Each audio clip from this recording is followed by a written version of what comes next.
வணக்கம்.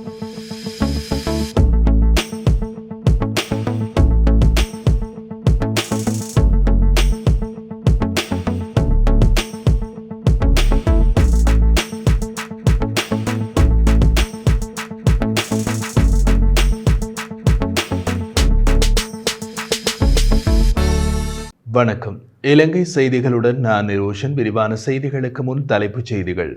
அனுருகுமார திசாநாயக்க ஜனாதிபதியாக தெரிவு செய்யப்பட்டதன் பின்னர் பாராளுமன்றத்தை கலைத்து பொது தேர்தலுக்கு செல்வோம். ஹரணி அமரசூரிய தெரிவிப்பு. உள்ளூராட்சி மன்ற தேர்தலை ஒத்திவைத்தமை தொடர்பான உயர்நீதிமன்றத்தின் தீர்ப்பு மக்களின் வெற்றி என்று மஹிந்த தேசப்பிரிய சுட்டிக்காட்டு.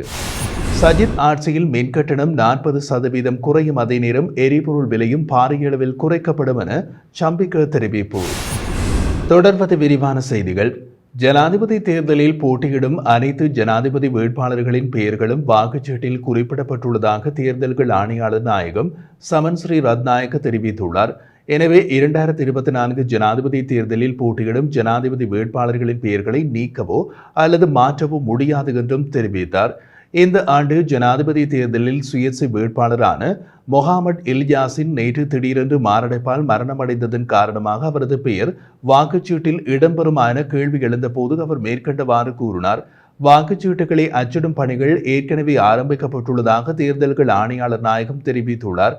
எனவே ஜனாதிபதி வேட்பாளர் மொஹாமட் இல்யாசின் பெயர் வாக்குச்சீட்டில் குறிப்பிடப்பட்டுள்ளதாகவும் அவருக்கு பதிலாக மாற்று நபரை முன்வைக்க பிரதிநிதிகள் விண்ணப்பித்தால் அதற்கு வாய்ப்பு இருப்பதாகவும் சமன் ஸ்ரீ ரத்நாயக்க தெரிவித்தார். முன்னதாக ஜனாதிபதி வேட்பாளராக முன்னிறுத்தப்பட்ட காமினி திசாநாயக்க குண்டு தாக்குதலில் உயிரிழந்ததை அடுத்து அவருக்கு பதிலாக அவரது மனைவி ஸ்ரீமா திசாநாயக்க முன்னிலைப்படுத்தப்பட்டதாக தேர்தல்கள் ஆணையாளர் நாயகம் சமன் ஸ்ரீ ரத்நாயக்க சுட்டிக்காட்டியிருந்தார். தேசிய மக்கள் சக்தி அரசாங்கத்தில் மக்களின் அடிப்படை உரிமைகள் பாதுகாக்கப்படும் என தேசிய மக்கள் சக்தியின் பாராளுமன்ற உறுப்பினர் கலாநிதி ஹரணி அமரசூரிய தெரிவித்துள்ளார். இதேவேளை அனுருகுமார திசாநாயக்க ஜனாதிபதியாக தெரிவு செய்யப்பட்டதன் பின்னர் பாராளுமன்றத்தை கலைத்து பொது தேர்தலுக்கு செல்வோம், அதேபோன்று மாகாண சபை தேர்தல் மற்றும் உள்ளூராட்சி மன்ற தேர்தலையும் நடத்துவோம் என பாராளுமன்ற உறுப்பினர் கலாநிதி ஹரணி அமரசூரிய மேலும் தெரிவித்துள்ளார். இதேவேளை ரணில் ராஜபக்ச அரசாங்கம் நாட்டு மக்களின் அடிப்படை உரிமைகளை மீறியுள்ளது என்று தேசிய மக்கள் சக்தியின் சுனில் ஹெந்துனத்தி தெரிவித்தார். எனவே மக்களின் அடிப்படை உரிமைகளை மீறியவர்களுக்கு மீண்டும் வாக்களிக்க வேண்டுமா என்பதை நாட்டு மக்கள் சிந்திக்க வேண்டும் என்றும் சுனில் ஹெந்துனத்தி மேலும் தெரிவித்திருந்தார்.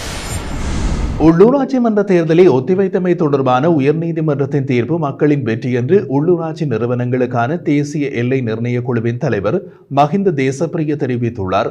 அனுராதபுரத்தில் ஊடகங்களுக்கு கருத்து தெரிவிக்கும் போது அவர் இதனை தெரிவித்தார்.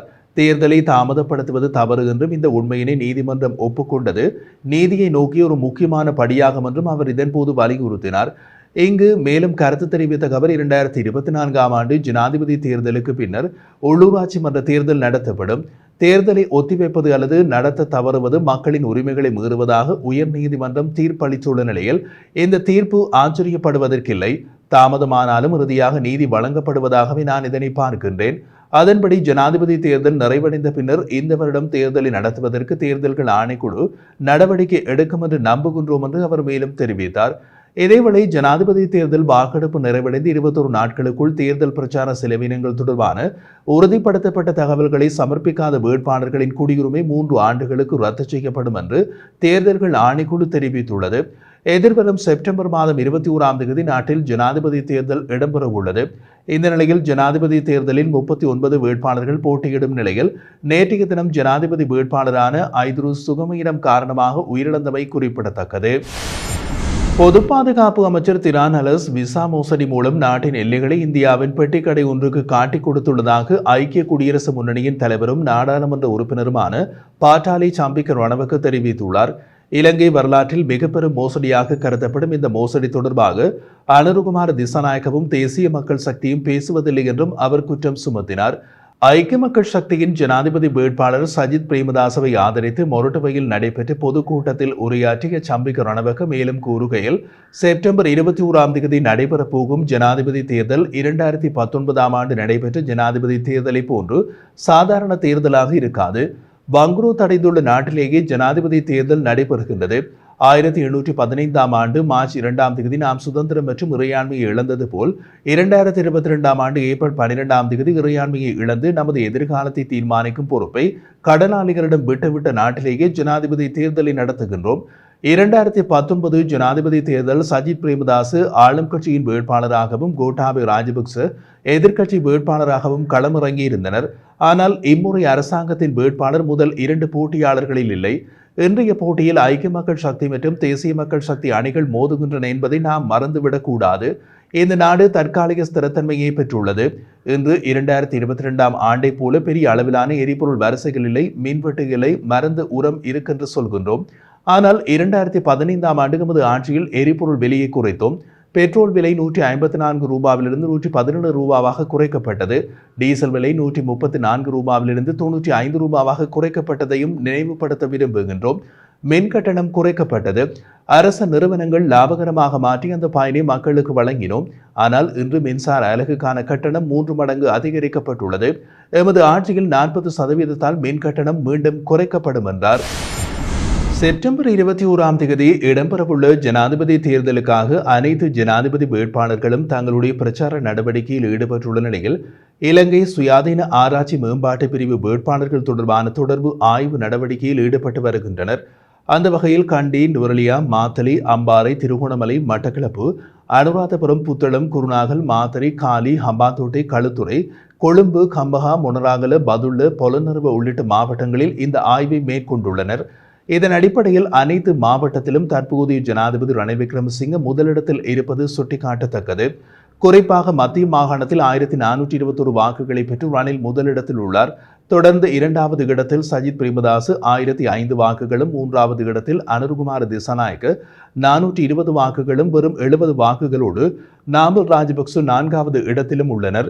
ஊவா மாகாணத்திலும் ரணில் 720 வாக்குகளை பெற்று முதலிடத்திலும், சஜித் 464 வாக்குகளை பெற்று 2வது இடத்திலும், 180 வாக்குகளை பெற்று அனுருகுமார 3வது இடத்திலும், 95 வாக்குகளை பெற்று நாமல் 4வது இடத்திலும் உள்ளனர். வடமாகாணத்தை பொறுத்தவரையில் 886 வாக்குகளை பெற்று ரணில் முதலிடத்திலும், 683 வாக்குகளை பெற்று சஜித் 2வது இடத்திலும், 298 வாக்குகளை பெற்று அனுருகுமார திசாநாயக்க 3வது இடத்திலும், வெறும் 46 வாக்குகளை மாத்திரமே பெற்று நாமல் ராஜபக்ச 4வது இடத்திலும் உள்ளார். ஆனால் வடக்கு கிழக்கை பிரதிநிதித்துவப்படுத்தி போட்டியிடும் அரியநேத்திரன் இந்த பட்டியலில் இல்லை என்பதும் சுட்டிக்காட்டத்தக்கது. தென் மாகாணத்தை பொறுத்தவரையில் 2829 வாக்குகளை பெற்று ரணில் முதலிடத்திலும், 1866 வாக்குகளை பெற்று சஜித் பிரேமதாஸ் 2வது இடத்திலும், 972 வாக்குகளை பெற்று அனுருகுமார 3வது இடத்திலும், 238 வாக்குகளை பெற்று நாமல் ராஜபக்ச 4வது இடத்திலும் உள்ளனர்.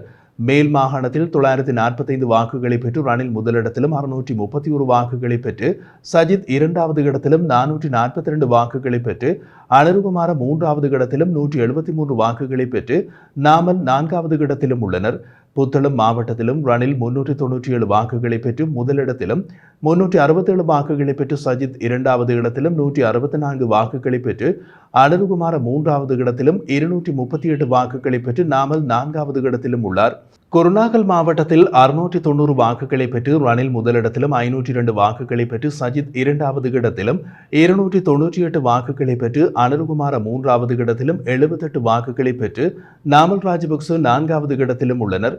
மேல் மத்திய மாகாணத்திலும் தற்போதைய ஜனாதிபதி தனது ஆதிக்கத்தை செலுத்துகின்றார். அந்த வகையில் 886 வாக்குகளை பெற்று ரணில் முதலிடத்தில் உள்ளார்.